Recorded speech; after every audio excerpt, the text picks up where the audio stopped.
Unless you're living under a rock or having a baby or something, you might have figured out that Update 45 has finally come out for Bloons Tower Defense 6. Today what I'm going to do is go over the kind of major changes here. First of all, we've got the new boss, Blastopopolis. Check him out. There's a new map, which I'm sure you guys have already seen if you watched my old video. It's an advanced map called Ancient Portal. It's actually pretty fun. I like the aspect of it being able to be reversed. You kind of have to decide, do I want it to go to the left side? Do I want it to go to the right side?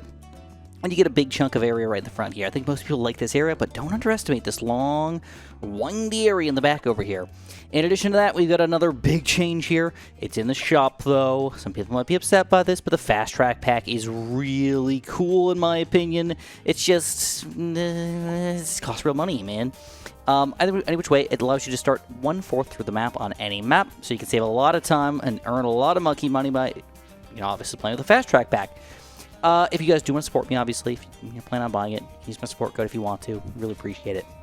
And now, to the balance changes. So, no joke, I'm on about 3 hours of sleep over the past 72 hours, and I still want to pump out a video. I probably shouldn't be doing this, but I am. I am going to do it. I'm going to try, but forgive me if I make any mistakes today. Any which way, these are the Dart Monkey changes, which are quite grand, believe it or not. First of all, we got the Juggernaut change, which allows you to knock back even more impressively. So that was a kind of important thing before, to knock back balloons, but now you can really see it in action. Like, it actually knocks them back from 3 to 6. In addition, it can knock back the heavier balloons 4 to 2, so if you're still hitting ceramics here, actually very impactful. Believe it or not, Juggernaut still feeling pretty decent aspect of him. Interestingly enough, we have some long-range changes. So if you're planning on getting enhanced eyesight, you can have a lifespan multiplier increase, which allows the darts to kind of like travel through the balloons for longer if you really wanted to hit like something really far away. You can see it just goes whoosh, shoots across the screen. Kind of cool, actually. I kind of like that aspect. We get a random projectile speed increase if we end up getting it up to 2-0 here. And then eventually, if we get up to the 3rd tier, things change crazily. Oh my god. Freaking crossbow. They're like, why aren't people using the crossbow? We want people to use the crossbow. We're going to make people use the crossbow. So they're forcing it on us. They're allowing these sharp shots to have now 6 pierce with the crossbow. And 9 pierce if you get a 2-0-3. That's actually pretty insane. Because that was his biggest issue, was not enough pierce. He had the damage, but not enough pierce. Now, oh my god, there is reasons to go for this thing, and there's reasons to position it in a spot like this. We're actually aiming down a straight line here, like this, and put him on last. Holy crap, it's going to be freaking beautiful. I mean, check this out. Just like, watch it. Watch it in action. Bunch of rainbows. Boom. Oh, what? Now, that was the 4th year, so, I mean, like, yeah, maybe I'm overestimating myself here, but you can see it's a big difference here. Anyway, there's some other random changes here with the overall range and stuff of the 3rd and 4th tiers, but it's really not that impactful. Just know that there are some changes here, specifically forcing you to go top path Dart Monkeys. All right, we got some wild cannon changes here as well. I think generally welcomed, but not happy about them. I don't know if that makes sense, but like, it's fair, but I still am like, oh, they're nerfing things that I like, and they're buffing things that I don't like, which is like, the way the game should work usually. Really big bombs. Damage, 3 to 4. Okay, pretty decent increase here. 4, it was already pretty good, and you also get extra pushback. So they're really going ham on this pushback thing with Juggernaut and Cannon already. Though, they have done something crazy to us. They did no change to 5th here, by the way. Moab Eliminator. This is painful, dude. They changed his damage type to now not affect DDTs or black balloons at all, so he cannot hit DDTs with his Moab Eliminator thingamajig. That really does harm us. Again, making DDTs even more OP than they used to be. That's really annoying. From normal to explosion damage, which again makes sense. It's a Moab Eliminator, but it's just upsetting. 0-2-4 recursive cluster got a change as well, that his projectile speed now scales with the missile launcher, so you're going to want to possibly get missile launcher more often, maybe? I mean, like, I don't know. Looks like he's going to go... But still no black pop and pyro, so that hurts us a lot. Next up, we got the ice tower here. We got a couple weird changes. So first of all, the ice shards now is going to allow you to remove camo and regrow like the embrittlement would. That's kind of crazy, actually. This could affect 2 tower chimps runs and or just overall wanting to go for an ice tower to be that camo remover. It's kind of odd because it's actually right around a similar price to like going for a submerged support sub or trying to get some sort of camp protection village. Like, you can actually get it cheaper than a camp protection village, but around the same price, maybe a little bit more expensive than a submergence support sub. I don't know. I don't know if it's going to be like a useful thing in the game, but it's cool. I actually like that idea. But it means Embrittlement might be a little bit more less useful, I guess. Like, just not wanting to get him as much now that we can just chill with Ice Shards most of the game. In addition, Absolute Zero. Main attack layers frozen increased from 5 to 8. So, it's kind of hard to explain this, but if you've got a bunch of balloons coming out and you freeze that puppy, now if we hit him with a bunch of random, stuff here, they'll still stay frozen for a long time. So that's kind of cool. Just kind of chills there for a long time instead of just being like, done. As soon as I pop through that ceramic layer, I'm donezoed. I like it. Again, cool idea. And then randomly Cryo Cannon also got buffed from 2250 down to 1950, and the freeze duration increased from 1.2 to 1.5. So they're like, dude, why aren't people using the bottom path ice tower? We have icicles, oh frickin' P. What about third tier? We gotta make him even better. So ice got huge buffs in this update. Loving it. Oh, hot diggity dog, man. Whoa, what's going on with this puppy? Glue Gunner's got some crazy changes here. First of all, third tier Glue Gunner, I don't want to say it was the worst tower in the game, but like it was usually the most useless. If you're doing this, you're buying it for the 5th tier. You're not trying to use the Bloom Dissolver in any reasonably good way. They're changing that. They're making him cheaper. $500 cheaper, in fact, from $2,500 down to $2,000. In addition, they're making his attack cooldown twice the speed. Who does that? This is literally making him at least twice as effective. Now, if you get this upgrade with the extra attack speed and everything, with that bigger glops and glue splatter, this could be a wonderful, wonderful, wonderful tower to use, man. I mean, this is round 49. Lots of balloons coming out right now. This might be one of the most OP towers in the freaking game. What is this thing? We can just solo round 49 now easily? What is going on here? This is not an expensive tower, by the way. And I'm not saying we can beat Moabs, but we can do damage to Moabs, too. So, yeah. I mean, this is a cool tower. Start using the Blue Dissolver if you haven't. They're probably going to nerf it in the next update very, very quickly. Though, this is not all. Balloon Liquefier, lingering puddles damage increased from 2 to 4. They're making him even better as well. Absurd. I don't want to say that this was super important or anything, but it was a thing that you could use and make yourself better. You can still do Moab damage and everything, and now we're shooting even faster, so like, I will take this guy any day of the week. Randomly, though, Bloom Solver price increased from 22 to 22.5. So, who cares? Who cares? Attack cooldown remains at 0.25 in the Bloom Solver track. Puddles damage reduced from 20 to 15. So they actually did make the solver worse, mostly with the puddles themselves that this guy makes. Minor nerf on the solver. Major improvements on the 4th tier and the 3rd tier. Why would you not get that path now? It's not just a jump, hop, and a skip. It is an actual you buy it because you like it. Randomly, the glue hose range on the 3rd tier went up a lot. So I think this makes sense, but it's just kind of goofy. Look at that range increase. Gives you more room to kind of work on the map.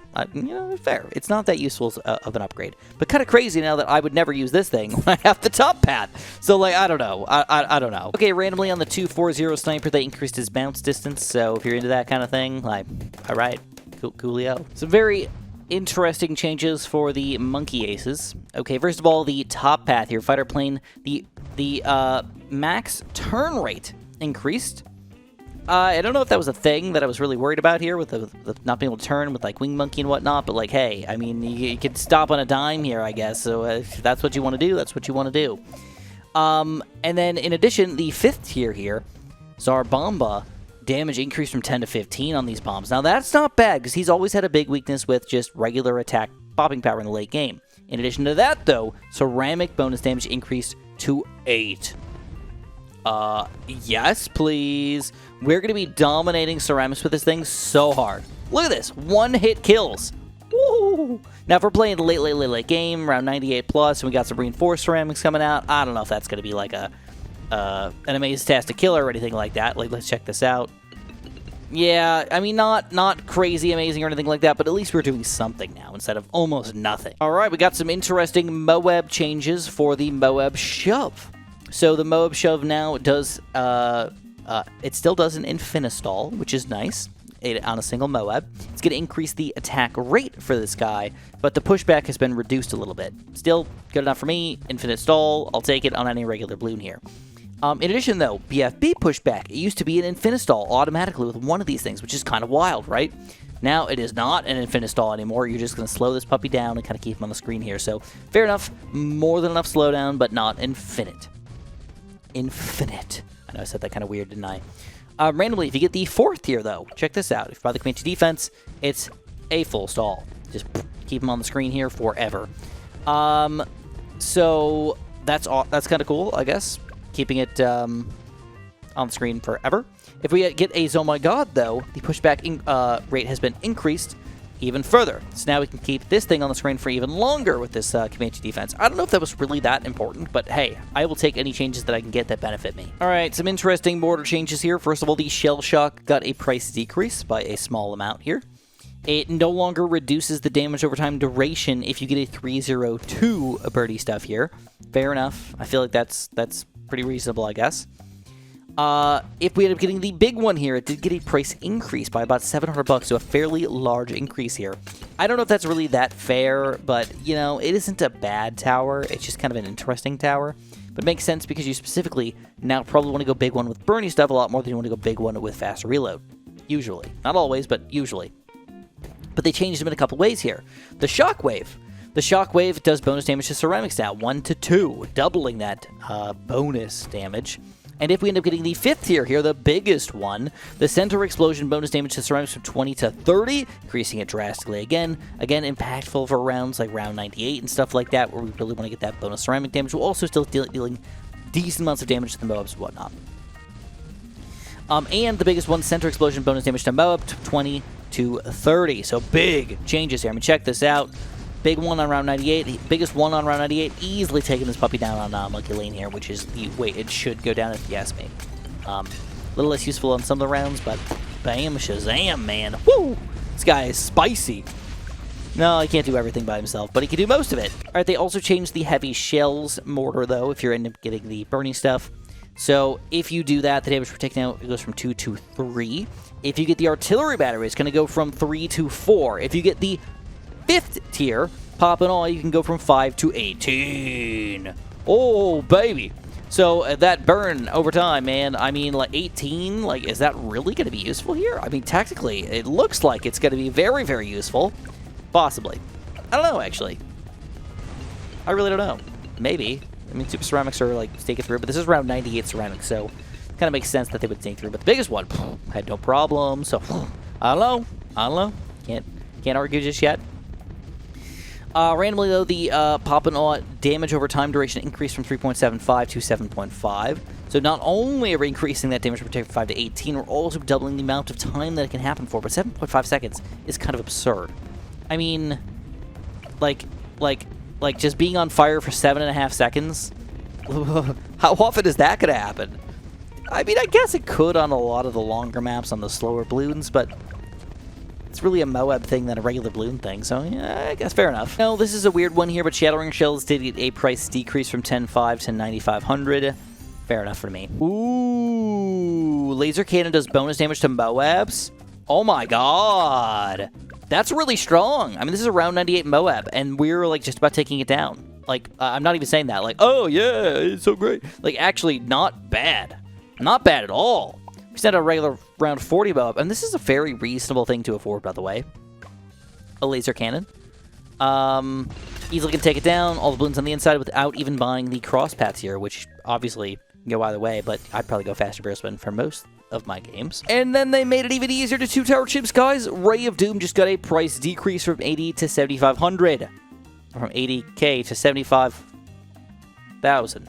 So 5,000 less. Again, very acceptable in my book. Oh, dang! Legend of the Night price decrease of about $35,000. I mean, it is one of the most expensive towers in the game, so, like, makes sense that it's should be good, but okay. I mean, that's fine by me. But I'll be honest, it is very difficult to know how powerful a Paragon or True Sun God is when you don't play that many boss events, so I cannot fully tell you guys what's going on here, but everything is getting overhauled with the temples in general.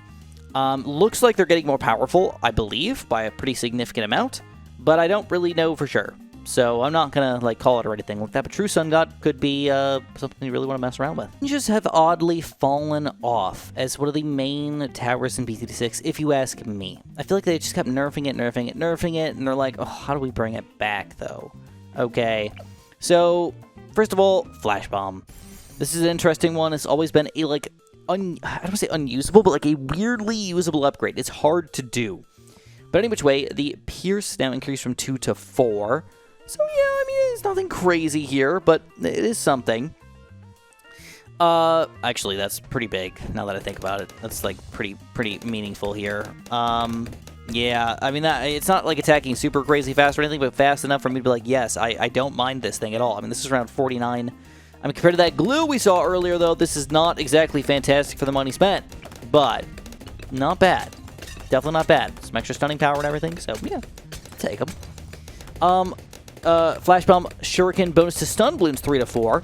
4th tier, Sticky Bomb, is going to have Shuriken bonus to Sticky 3 to 4. Sticky Bomb no longer increases range, though, which is kind of fair, to be honest. I mean, it was kind of, like, stupid that it did in the first place, because it didn't show you how far the range actually went. So now you can actually see it's going to specifically lock onto the balloon, which is going to matter for the boss balloons in particular. This was a very good boss balloon tower here. In addition to that, though, we got the Master Bomber. His main Shuriken bonus to stunned, 9 to 19.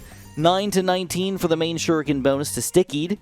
And we've got a lot of Paragon changes as well, which I'm not going to talk about. I think it's something you really have to like see in action to see, is it good or is it bad? Telling you that it got, 13% better is like not going to be that impactful. So, and there's a lot of changes too. So like changing things all around, like just mixing it up. Sometimes it's better, sometimes it's worse. You really have to test it out. Okay, so they're changing the Alch up a little bit. They are taking the Berserker Brew and making him $100 more expensive, and then they're making the Stronger Stimulant $100 cheaper to even it out. Just a change here. In addition, if you're going to end up going for a 5th tier random total transformation, a very weird tower, but not a useless tower, you can also now change Mermonkeys, which is kind of fun. So if you're like kind of into that thing, it's kind of fun. Oh my god, Druid's got some crazy changes here. I have no idea. No idea what's going on. Druid of the Storm projectile speed reduced from 90 to 72, which seems like it's a nerf, but believe it or not, it could be a buff, depending on how things go. Because now you can specifically chase the balloons with your moving tornado, because it, heat seeks or balloon seeks here. So, I don't know. I don't know if it's like an amazing upgrade or not, but different, changing, kind of cool. Randomly, this guy used to have a lead weakness with the tornadoes here. It's kind of weird, because the lightning killed the leads anyways, so it was like he doesn't really have a weakness. Now they've changed that. Randomly now, the white balloons and the purple balloons will have a tornado immunity. That's weird. Like, by a lot? I don't know if it's necessarily a bad thing, it's just really different. Like, really odd. It's weird to have a white immunity and a purple immunity at the same time with something like a tornado. They want people to use ball lightning, so they're going to increase the freeze duration from 1.5 to 4.5. They're tripling it, dude. Tripling! Now, this thing's already a pretty decent tower. I like it. I actually do like it. It's not freezing that many balloons right now, but either which way, look at this freaking freeze length, man. That's crazy talk. Crazy talk! Superstorm gets a Pierce penalty from 9 to 7, so making him even better, I think. I don't really know what a Pierce penalty is, but okay. And then Drew the Jungle, though. Oh, my God. Oh, my God. Check this out. Oh, check this out. Druid of the Jungle can now receive buffs. So if you're feeling it, man, you're like, you wanted to alchemize him or jungle drums him or whatever, maybe increase him with some, like, overclocks or something like that. You're feeling like, oh, yeah, I'm going to ultra boost this puppy. Would this be the most powerful tower in the game? Who knows? Who's to say that this would not be the most powerful tower in the history of BTD6? Okay, I don't know. I'm not going to say yes or no, but I am just going to say, well, what happens if we send it around 49? And then we have one of these guys. Look at these vines. Oh, my God. Oh, my God. Oh, my God. It's so intense. And we didn't even use the homeland defense now. Oh, get my vines afloat. Okay, it's not that overpowered, but it's definitely an interesting change here, to say the least. So, oddly enough, Jungle's Bounty used to have 2 vines shooting out, so doubling his, attack speed from the 3rd tier to the 4th tier. It made sense, but they don't like that. It's going to decrease the number of vines from 2 to 1. It's going to have a cooldown rate of 2.6 now. The track Bramble's Pierce refresh rate 0.3 to 0.2. The Bramble's clear target hit rate 0.3 to 0.2. And the Jungle's Bramble's duration increased from 4.5 to 9. So the main thing is that we're lasting longer. That's the main difference here. When you throw a vine down, it's just sit there and pop balloons for a really long time. And you can clearly see it's doing a fan-frickin-tastic job against... What even is this? Around 49 right now? A million rainbows? Are you telling me the Jungle's Money can kill infinite rainbow balloons right now? To me, that feels absurd. Okay? It feels really absurd. Oh, we can almost kill infinite ceramics. Oh, thank you, Ninja Kiwi. Thank you, Ninja Kiwi, for making Jungle's Bounty possible the most powerful tower in the history of the world. Leading up to the actual most powerful tower in the history of the world, the Spirit of the Forest. This is absurdity. What are you doing? Holy crap. I did not think that this guy was a bad tower in the first place. But Ninja Kiwi is going balls to the wall on him. They're like, we need people to use this thing. I think that's what's going on here. Sharper Prongs grants Tentacles 35% extra pierce. So now the crosspath should matter a little bit more. You can't just get that automatic camp detection. Fair enough. Like it. The Dweller trotted damage 2 to 4. So that's just his regular attack here. The Tentacles weren't doing the major damage anyway, so it's not even that big of a deal, but it is a thing nonetheless. The fourth tier is going to go from 2 to 8 on that Trident damage. So again, not that meaningful, but it is a thing. So, you know, just keep that in mind here. Randomly, the Pierce buff from the third tier is going to go from 5 to 10%. And the fourth tier is going to go from 15 to 20%. So again, more buff. The fifth tier is going to go from 30 to 40% now. Ooh. And we got an even cheaper fifth tier by 6 grand, bro. They're like, if you're not using this tower, and you're not using it early, and you're not making it usable with boats, you're playing this game wrong, because you're an idiot. Okay, more crazy changes with the Mermonkey here. It's kind of weird, but I feel like because it's a new tower, they really want to just kind of go ham on this thing. First of all, the third tier price decreased by $500. Not bad at all. The Pierce is going to be increased from 8 to 12. Again, not bad at all. Randomly, the Arctic Knight, which is still a fairly decent upgrade change here. Got his Pierce increased from 14 to 15, so not a huge change with that. But the weakness changed from purple to white and purple. Ooh. The weakness to more white balloons. I mean, it kind of makes sense. He's like a freezing-ish tower, so fair enough. But that Druid Mermonkey combo change, I don't know. It just feels goofy. Weird. Not sure how I feel about it. Look at this. Did we just bounce off a white balloon and a zebra balloon? Oh my god, we can't hit the zebra balloons? Oh, that is pretty weird and kind of awful. I don't know how I feel about this thing right now, but yeah, is what it is. Alright, the Arctic Knight ability weakness changed from purple to white and purple. The ability damage increased from 15 to 20, though, so if you're really feeling that ability and you like find the right things to use it on, that could be pretty big news there. And then the Arctic Knight ability projectiles last through one round end, so you can merge it into the next round here if a round ends, and you just got those abilities jamming around everywhere. Cool. You know, all fair stuff. Randomly, Popseidon. Central Trident Pierce increased from 16 to 18, buff. Side Trident's Pierce increased from 16 to 18, buff. Popseidon Central Trident Split Pierce reduced from 24 to 18, nerf. Popseidon Side Trident Split Pierce increased from 16 to 18, buff. Poseidon Projectile Arc reduced from 60 to 45. I don't know if that's a buff or a nerf, but we can't pop zebras and whites as Popseidon. What? We can use it with our ability, but dang, dude, if we don't have any extra damage to pop through those things, that can be awful. You can literally live this tower in so many ways. I do wonder if it's powerful enough just to snipe through ceramics or something, maybe? I don't know. Seemingly kind of, yes, for the most part, but not all the way. There's going to be some random whites and zebras just existing, surviving through that thing. I don't know, man. I feel like this is really weird.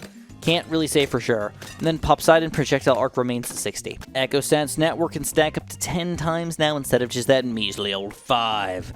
So, at least on land, it doesn't feel that profound. If you're going for Alluring Melody, if you get the Sharper Prongs from the middle path here, you get some extra pierce. Coolio. Alluring Melody price reduced from 2,800 to 2,000. What? Feels kind of weird. I thought it was already pretty decent. At least, I thought so. Alluring Melody base Pierce increased from 2 to 3. Symphonic Resonance Pierce unchanged, and Symphonic Resonance price increased from 4,600 to 7,600. Okay, that makes a little bit more sense. We're taking away a little bit off of the third tier to make it more expensive for the fourth tier by a pretty significant amount, and that's because this guy was a weird Moab destruction tornado of doom, basically, for all those Moabs. So, yeah, it's got to be more expensive. Oh my god, man. The Spike Factory, they just always like to nerf them. Spiked balls. They got him again, bro. From 12 to 11, Permaspike also, randomly, if you get a 2... wrong upgrade. A 205 Permaspike. That Pierce is reduced from 90 to 85 now, even worse than before. Permaspike, they just keep trying to kill it. This is quite interesting. Ultra Boost got some weird changes here. There's also some Paragon changes for the Engineer, which I think makes sense. He needed to be reworked kind of quite a bit. I don't know if it's enough right now, but just, it is what it is, okay? But as far as the Ultra Boost is concerned, interestingly enough, it says that the ability now starts on cooldown. Okay. And the uses per round is 3 to 10. So we don't max out at 3 anymore. So if you're playing long rounds, you want to stall or something like that, you can actually use this guy, I don't want to say infinite times, but you're not getting more than 10 on any regular round. You're just not. Okay, I'm going to be a jerk here because I am exhausted right now. And I'm not going to talk about the Beast Handler, just at all. Just ignore him completely. So sorry. And then I'm also going to not talk about the heroes today because, again, tired. So, heroes did get some changes here. Churchill, Azili, Sauda, Corvus, Rosalia. They all got changes, and I can't say for sure what's going on with all of them, but I just want you to know that there are changes going on with the heroes, so you're going to have to play around with them just a little bit to see what you feel with them now. So we got some weird changes here. So first of all, the Plutonium Reactor, random, very small attack cooldown increase. So, making him slightly better. I don't know if that's going to be a big deal, but, you know, it's a thing. And Ballistics Missile. Alright, so the damage increased from 1 to 3. The bonus ceramic Moab damage reduced from 5 to 3, though. And then the Pierce also reduced from 60 to 40. So we're increasing the damage, but reducing the Pierce, which kind of made sense, because I always thought that the Ballistic Missile had, like, I don't say infinite Pierce, but, like, a lot. More than enough for any balloon that's actually coming against you.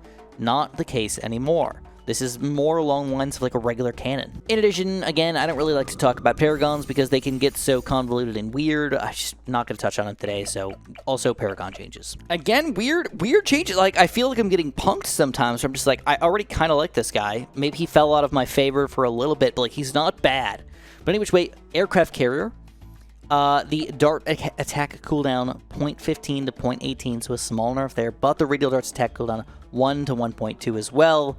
So, slight cooldowns increases on all of the aircraft carrier stuff. But, the Plain Grapes attack cooldown remains at 1 second for that, so, you know, this is, like, mainly what you're going to be buying with this thing most of the time, so, yeah, nerfs for that. But, Carrier Flagship, main attack increased from 4 to 7. So, we're making the 4th tier worse, but the 5th tier way better. I mean, that's what I really care about most of the time, in my opinion. And then, randomly, the 4th tier monkey powered bonus damage increased from 3 to 5. Oh my god, he was already good. I don't think we needed that. And then the Pirate Lord Cannon's bonus damage increased from 5 to 10. They want me to do more 2-tier chimps with the Pirate Lord. I think that's what they want. That's what they want. And then also, Paragon damage type changed from sharp to normal. That's an easy enough Paragon change to mention. So if you guys enjoyed, you know, press that like button, subscribe, and make sure if you are going to buy that fast track pack, you can support me greatly as a creator by using my creator support code. Again, just want to let you guys know, just to end the video off, I did indeed have a baby about 36 hours ago, and we are home, and we are exhausted, and I got about 4 hours of sleep in the past, like, 48 hours, so, yeah. Not even really the baby's fault, more the nurse's fault than anything. But any which way, I'll tell you guys some stories pretty soon, but I definitely got to get going here. Thank you guys so much, and enjoy your update.